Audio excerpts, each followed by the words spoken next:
Marahay na aga po mga kaparokya ni Tata Teban. Today, magkakayon po kita ni short program entitled Tingog Parokya na hinahatid po sa Indokan sa tong lokal na simbahan idi sa syudad nin Ligao na kung saan makikita ta po ang buhay simbahan kan lambang miyembro kan sa tong komunidad sa pagkauresad, sa pagtarabangan bilang sarong komunidad nin pagtubod.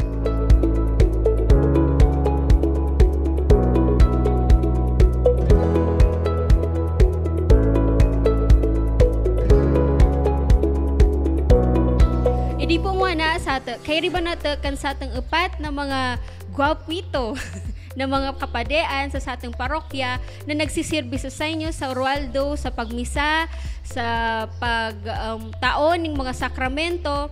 Kaya riba ta po, and mangingila lang ta po sinra sangwa ng aldaw na kadi.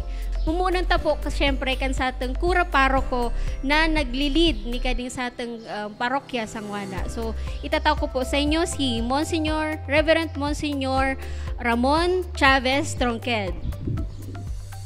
Salamat, Angel. Good morning.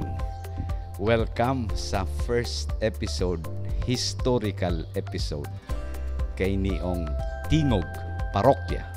Dakulao ng pasalamat ko sa mahal na Diyos ta nagkaigwa kitang siring asin urog na dakulao ng sakuyang pasalamat sa mahal na Diyos ta dinara niya ako digdi sa magayuno na parokya ni San Esteban sa Ligao 37 taon na sa pagkapadi asin padagos na namumuot sa pagkapadi. Kataning ko digdi, Angel, mapamidbid man kan sa iyang sadiri. So, mapamidbid po kita mga fathers, and of course, aramon tama po ang sa indang ginikanan, sa in po sindahalig. Good morning and welcome dito sa pilot episode kang Tingog Parokya. Asin dakulan sa kuyang kaugmahan, ninhuli ka ining pag-iuwa, lalong-lalo kan sa tuyang kura paroko na magmukna ining programang ini tanganing maipaabot ang mga mensahe asin aktibidades kan parokya.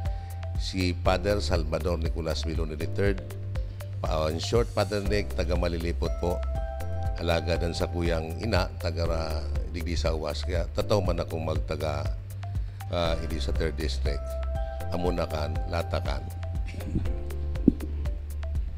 Asinan sa kuyang kataning po, kay bahang kuman, si Father Bo. Good morning. Ang enot sa gabos, sabi ni Father Nick, nagpapasalamat kami kay Mons sa ang effort na ini, tangani na magkaigwa po ni media na kung saan pwedeng gamiton niya mo sa ebanghelisasyon. Ako si Father Joseph Longasa po, assistant man po digdi sa Ligao, katabang ni Mons. Taga Bakakay po ako.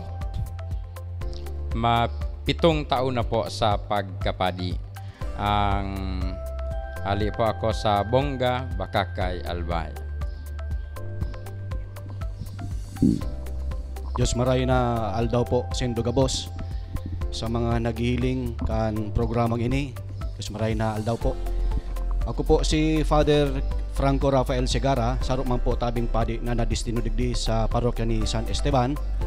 Asin mogma po na nakairiba ko po ini pong mga padi na yaong digding nahiling nindo sa pamamayon kan sa tuyang kura paroko si Monsignor Munching, Father Nick, and Father Bok. Tagalibon po ako, asin 8 taon naman po sa pagkapadi. So fathers, salamat po and welcome po giraray sa atong parokya. Of course, dahil nga ni pirang taon naman po kamo na nagsisurvey bilang padi and mga padi digdi sa atong yung Diocese of Legazpi.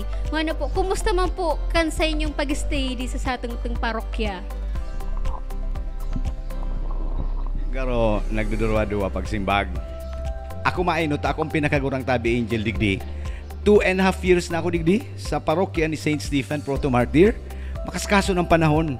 Pag maugma ka palan, makaskaso na dalagang kang panahon. Nagluway-luway sa nakaaging 2-3 bulan ka, na-COVID na kita. Medyo luway-luway sa dalagan. First time ko ini ma-assign digdi o sa third vicariate. Bilog kong buhay pagkapadi. Ako na ko duman sa second vicariate, sa first vicariate.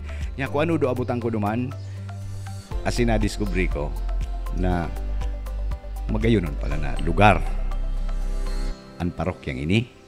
Ang tao, mga matinaong marhay. Asin ang tao, mga mahihigos kay marhay. Kaya, thank you Lord. Siyempre, ang pirmi ang gabos na kadipisilan mga problema, parte ang kambuhay, pero in general, inspirado akong marhay dahil sa pagsaksi kan mga parishioners kan St. Stephen. Kamo, ano lamang ang sa inyong impressions dito sa parokya? Tama yan mo na sinabi mo, Tabi. Ang assignment ko man, 26 years na ako sa pagkapade, kadaklan sa first and second. Last year yaon ako sa sa Ginobatan. Ang sa kuyang kamautan talaga, no rin daw niya ako ma-assign sa ligaw. Nangyari po, 1 year ago na, no? So, June ang kunyan, June 30 kami nag-abot digdi ako. And then, turning 1 year, stay digdi sa ligaw. And magianon po ang sa kuyang pagmate, no? Na bako kumbaga mas fulfilled ako digdi sa mga panahon na ining na we are given that opportunity na ma-exercise personally ang sa kuyang ministerial priesthood, no? And of course ang sa kuya man na sa diring na pagrarong man kan sa kuyang totoo po na may mga kadipisilan, may mga agyat, no? Iini po ang sa kuyang dinupahan, no? Sa kuyang dinupahan. Kaya I'm willing to serve. Kundi dahil ko aram po baka may reshuffle pa kami, baka malibot ko na ang third vicariate. Yung masana po. Sa 7 taon kong pagkapadi, ang pinaglimok-limokan ko sa ng assignment, ang second, asin ang third. Pabalik-balik sana dyan. Tulong 4 na beses sa second vicariate, 3 beses digdi sa third vicariate. Kaya, kung tutuuson po, dahil man sa pag-compare, kundi magayon man, maski sa ma-assign, kundi so mga eksperyensya, man lain-lain, asin ining mga eksperyensya kung ini sa third vicariate, lalong-lalo na digdi sa ligaw ngunyan, na masantao naman nga ni ako, digdi kang nag-abot kami digdi kang June 30. June na ngunyan pala, 1 year na, magayunon, asin nakakapagpatalubo, bako sa nakan pagtubod, kundi kan pagkapadi, kan sa kuyang okasyon bilang padi. Asin man, ang mga panahon manini na ito nga ni sabi po ni Father Nick, dahil miyaram kong may reshuffle, ang nagmamaut man ako na maglimok-limok sa nadigdi sa third vicariate. Dahil man, magayon po ang experience siya, digdi, magayon nun. Nakakapagpatalubo sa pagtubod, asin sa bukasyon ko bilang padi. Kana ko po, Tabi, bago pa siya sa pagkapadi, na-destino na po ako digdi sa parokya ni San Esteban. Way back 2013. Ang kura parok ko po kito si Father Monjing Segubiense. Asin masasabi ko po na 1 year po akong nag-stay digdi, magayunon po sa kuyang eksperyensya nin hulita ang mga tao sabiyon ko madalion pong darahon. Mga cooperative po sinda, asin talagang mahilig mo po na sendang pagsuporta sa parokya. Wala nga ni po, ngunyan po, ikadwa kong beses na pagbalik po digdi sa parokya ni San Esteban, sinabi ko po na ang tao, pag-abot po sa pagtubod, madali po sindang darahon. Wala nga ni po, tayo ini nga ni pong presenteng assignment ko na bilang sarong mission church, mission priest dyan po sa St. Francis Mission Church sa Batang. Saro po yan po mga tugang na indication na ang tao digdi sa ligaw, ararom naman po ang pagtubod ninda. Kaya ini pong mission church nini sa Batang, manifestasyon sa na po ini kan pagtubod kan mga tagaligaw na nagrararom po asin nagdadakula. Kaya iyo po nang pighandaan ta na maging sarong parokya naman po ang Batang, ang St. Francis Church, Mission Church. Salamat po.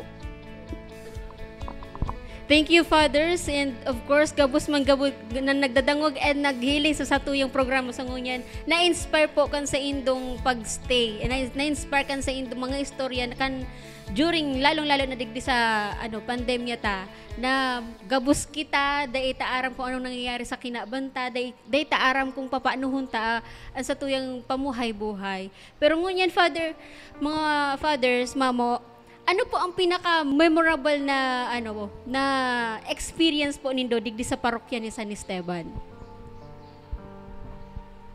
Pinaisip mo ako, Angel. Para sa kuya, ang most memorable, pigaagihan ko pangunyan.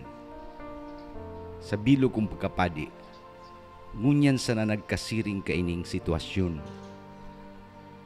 Ang bilog na kinaban asin ang simbahan dahil kang COVID na ini. Ano niya ako ang agyat ni sarumpadi sa siring kaining sitwasyon?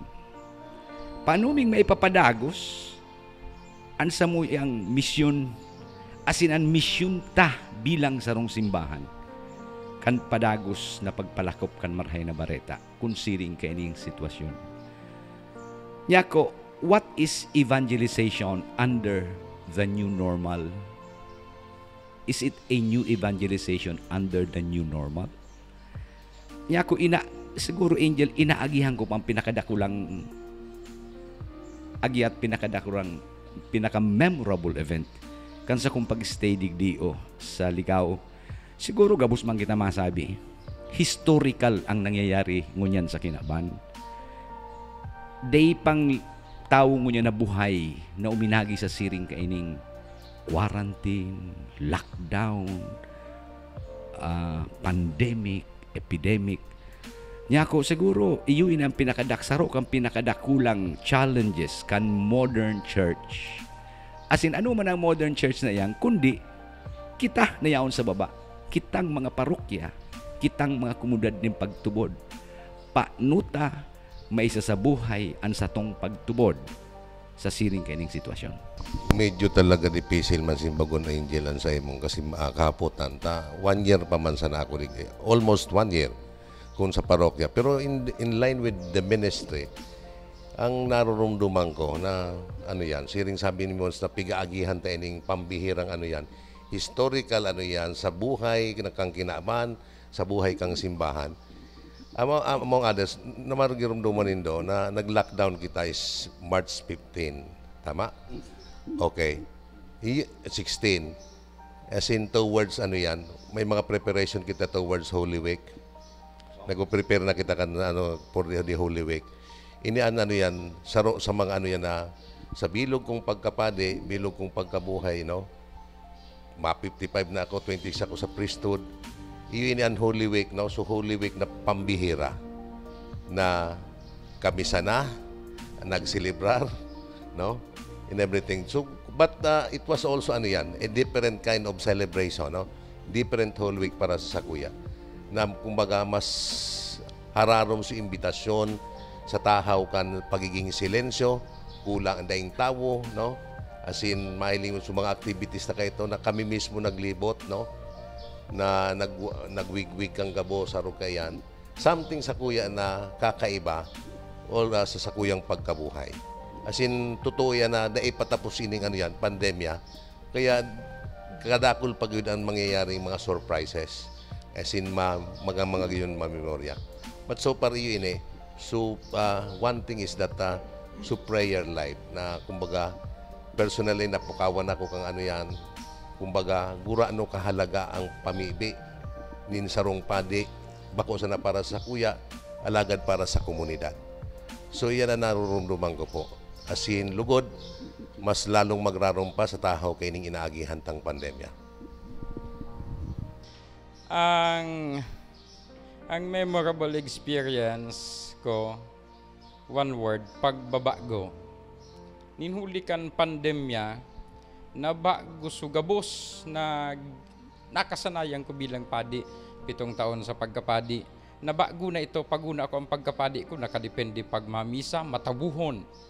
ngunyan din huli sa lockdown, nagmisa ako, padi ako, dahil mo nakadepende pala sa tao. So pagkapadi, mantinido, ninhuli ta, yaon, maski solo, maski si Wiwi sana. So ako lito sana ang yaon, nagmimisa dyan. Although, live streaming, may video, kundi bako so nakasanayan na pagkasabot ko kang pagkapadi. Ang naging mata ko bil na kang naging padi ako. Iyo yan. So pagbabago. Asin, so iyo pa ito, so nakatatak sa isip ko, asin sa puso ko. So Holy Week na, so kami sana ang nagprosesyon, mga padi sa Nagabos. Nagpaasan kami kan cross, kami sana, sabi kan mga tao, so feedback, sulimnihon ngaya Father. But sabihon, ano ang kahulugan kang Semana Santa, ano ang kahulugan kang kabanalan, dahil man nakadepende sa tao, dahil man nakadepende sa ginigibo kang tao, kundi su disposition mismo, maski sain mo gibuhon, maski may tao dyan naghihiling uday, su kabanalan, ang yaon, su disposition mo, su kagustuhan mo na maging banal yaon. As in, iyon iso na experiensyahan ko na Holy Week, nagmimisa, ang Holy Week, may procession solo, ang diiton sana nagiba, yaon su tunay talagang, su tunay na pagpamibi, su may disposisyon na magpamibi, asin su tunay na kamautan na maging banal. So iyo ito su pagbabago ka ini sa konteksto kang pandemya na most memorable experience ko digdi po. Almost 1 year pa sa nadigdi sa Ligaw.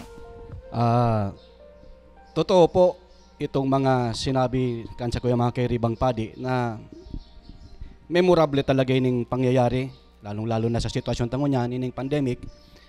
Pero sa kuya, sa presente, masasabi ko, ang mga kairiba kong padi, magiging memorable ini.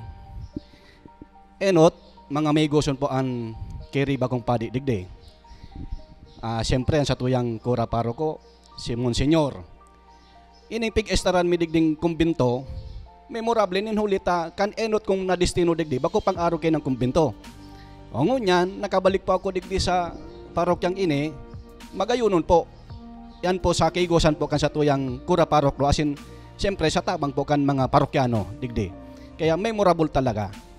Si Father Nick, ang sa kuyang kaibang digding assistant, kung makapasyar ka mo dyan sa likod, may goson po yata, may garden po, nagtatanom-tanom. O, ngunyan pong COVID, talagang naging productive po sa iyang pag-stay. Dahil nasayang sa panahon, inhulita nagtatanom. Yan po, kung may okra po, igwam po kabidigdig mga ibang gulayon. Si Father Book, ini po, dahil man po ini para kawat na basketball. Dahil kung maninahiling pag-UBC, nagkakarawat-kawat dyan. Pero ngunyan na COVID, pero bagatabi naging athletic na maray si Father Book, naging conscious sa iyang lawas. Dakulaon po na mga eksperyensya, mga pagbabago, memorable, di po sa parokyang ini. Yun po yan, masabi ko lang, so sa po yung mga kairibang mga padi-digdi na nag-set po siya ng example sa sakuya bilang sarong assistant. Mahihiling ko sa mga pigigibuninda, so kay Gosan, asin kamo po mismo makapagsabi kayan, kung makapasyar kamo digdi sa Ligaw, sa laog asin sa luwas kan simbahan, parokya, may pagbabago po. Iyo po yan. Thank you, Fathers. Ako man po actually, sarong very surprising na experience ko po digdi sa parokya. Mahiling ko po talaga na may tasking ang sa tuyang mga kapadayan. Dahil nga ni po, kung bako nga ni po magkaigwa kita ki pandemya, dahil po ako ma-regular digdi sa parokya. Dahil nga ni, pirmi po ako nasa Chancery Baga. So, nga na po talaga, as in very surprising para sa kaya na makitakan sa ating mga parish priest ide na may tasking po sinda kung sisay magaluto saldaw na kade, sisay magalimpia saldaw na kade, may naga-gardening, may naga-atamaning bayong. As in, makikita mo niya. Makikita niyo po talaga kan buhay ni kan community life ni kan mga kapadian pag nagkaurusad sinray di sa parokya. So magay na experience po talaga di mga fathers.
after kasubago po midbidon taan sa tuyang mga kapadean, ngunyan po midbidon taman po ang duwang choir member na matao sa tuya ki magayunon na performance, as in magayunon na piece para makatao sa tuya ki more inspiring worship song. So yaon po girarayan sa tuyong pagiriba si Mariel and si Franz kang boses ni San Esteban.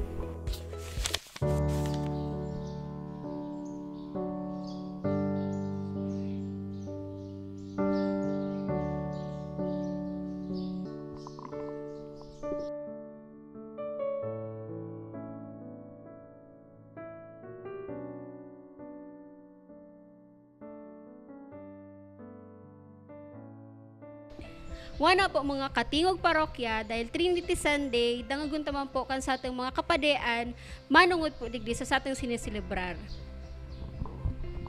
Trinity Sunday.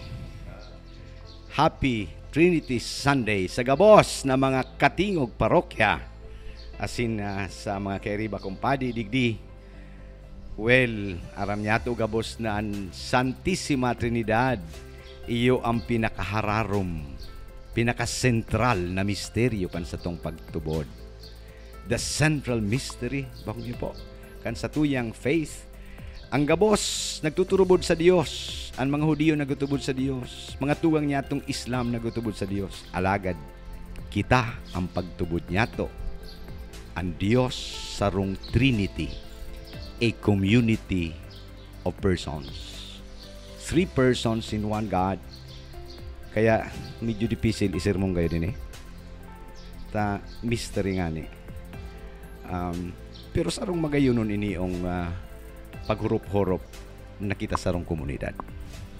That we are family. Sabi ni San Pablo, hawak ni Kristo. Iba-ibang parte alagad saro ng hawak ni Kristo. Sarong pagtubod, sarong ama, sarong pamilya, sarong padudumanan. Tama yan, Tabi Mons, na kumbaga dipisil pero kumbaga mahiling ta so nagiging epekto kaini sa buhay na sabihon ta unity amidst diversity, na may mga kakanyahan, kaibahan, milagad saro sa na ang pagka-Diyos, no?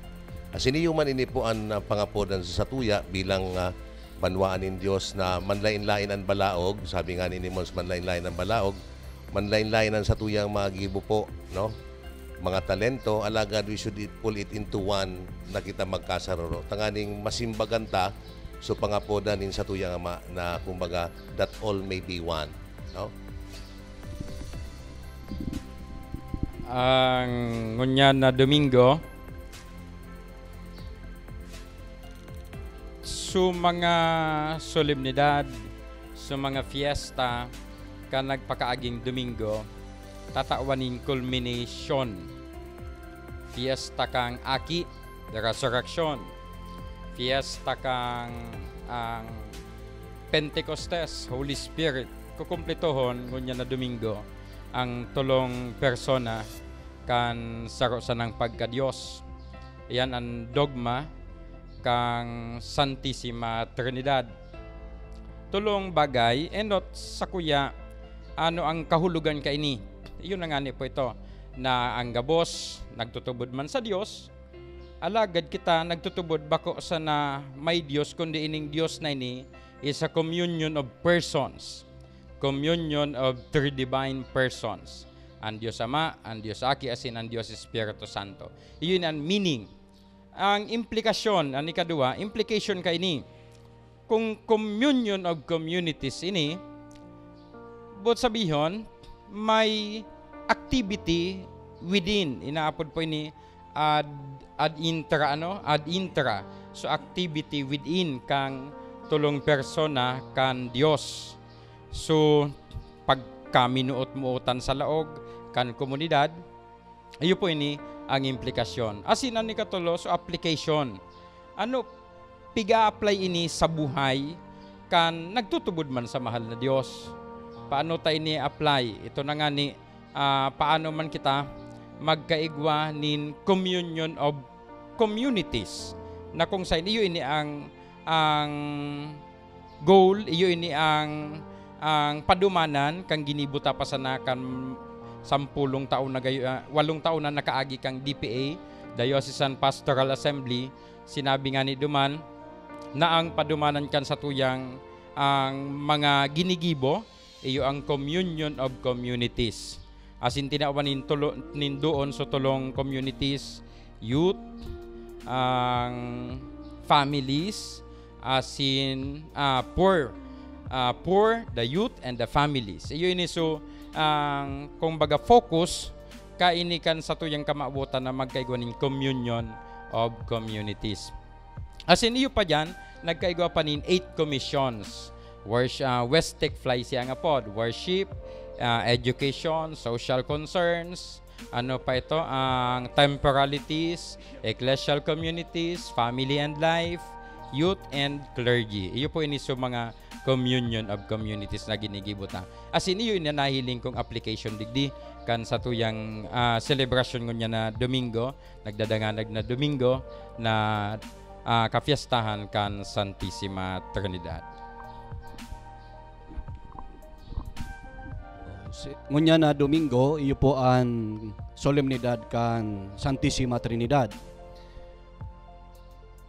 Ini pong kapiestahan na ini kan Santissima Trinidad, sinasabi na igwanin saro ining doktrina na katukduan kan simbahan na dapat na kitang mga Katoliko iyon ang tubudan na igwanin sarong Diyos asin tulong persona. Kana ko nagadal pa sa seminaryo sa kursong teolohiya, igwa po nin sarong subject sa theology na ang titulo kay ni Et Uno de Deo Trino. Dipisilon po ining subject na ini, ninhulit manungod po ini sa Holy Trinity, Santissima Trinidad.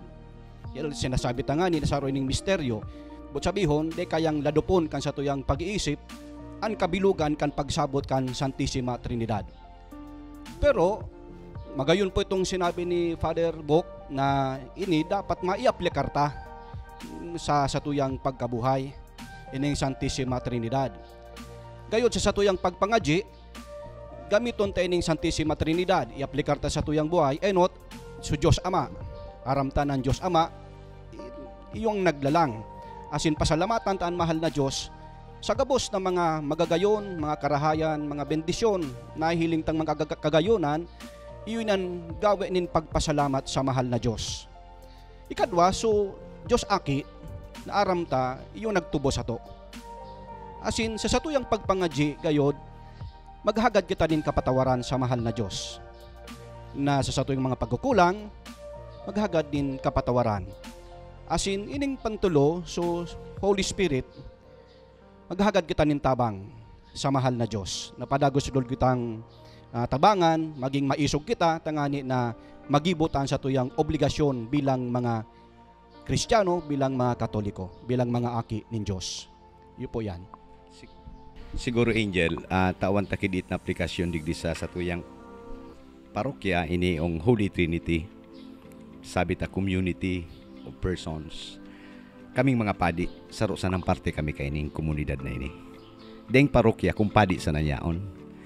Halimbawa, ini natataigwa kita kaining unya na pigiribo ta. Salamat sa imo. Yaong ka. Salamat sa SEPDRECOM. Na iyo nagkakapot kan social communications apostolate kan sa tong parish. Na pumpaman kan Marso 14-15 pagpun kan lockdown. Deng untok na nagtatabang sa satong parokya. Salamat sa tong choir. Salamat sa iba-ibang religious groups and organizations. Salamat sa gabos. Kung may sarong parte kan lawas na day naghiro ang bilog na lawas, makaherak. Sabi baga ni San Pablo, kung may helang ang sarong parte, bilog na lawas. Kaya inan masaguro magayuno na agyat kan Holy Trinity, a community of love. Nalugod digdi sa tuyang parokya, ang bilog na komunidad, kaming mga padi, na-inspirar kami. At sa mong inspirasyon, gikan sa saindo. Ang masabi ka mo, na-inspirar ka mo sa mo, bako, baliktad para sa mo. Pag nahiling mi na ang parishioners, ang tao mahigos, nagtatarabang, yaon, mas inspirado kami. Kaya lugod ang Holy Trinity maging tunay digdi sa tong parokya. Nalugod ang sa tong parokya sarong communion of love. Iba-iba, sabi na Father, ang sa tong mga talento, alagad sarong pagtubod, sarong ama, sarong pamilya, sarong pangiturogan, sarong padudumanan.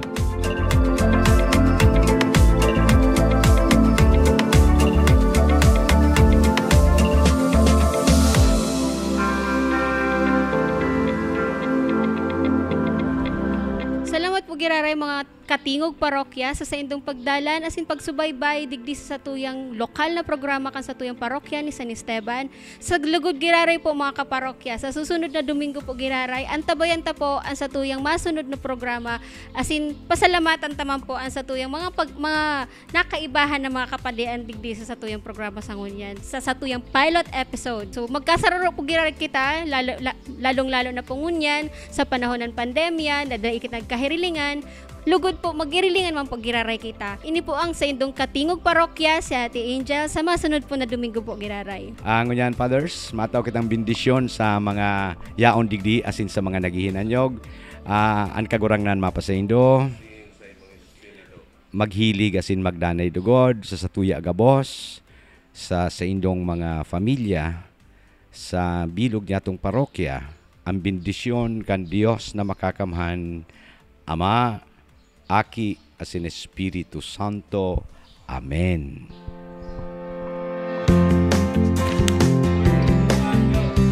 Diyos marahil po. Apas aldam. Diyos marahil oral daw po. Aldam. Antigo parokya. Hindi naman kami Hindi mo. Ligaw na. Paano ka pa? Okay, one. Pass na lang ako. Diyos marahil daw po. Abangan kada Domingo ang Tingog Parokya.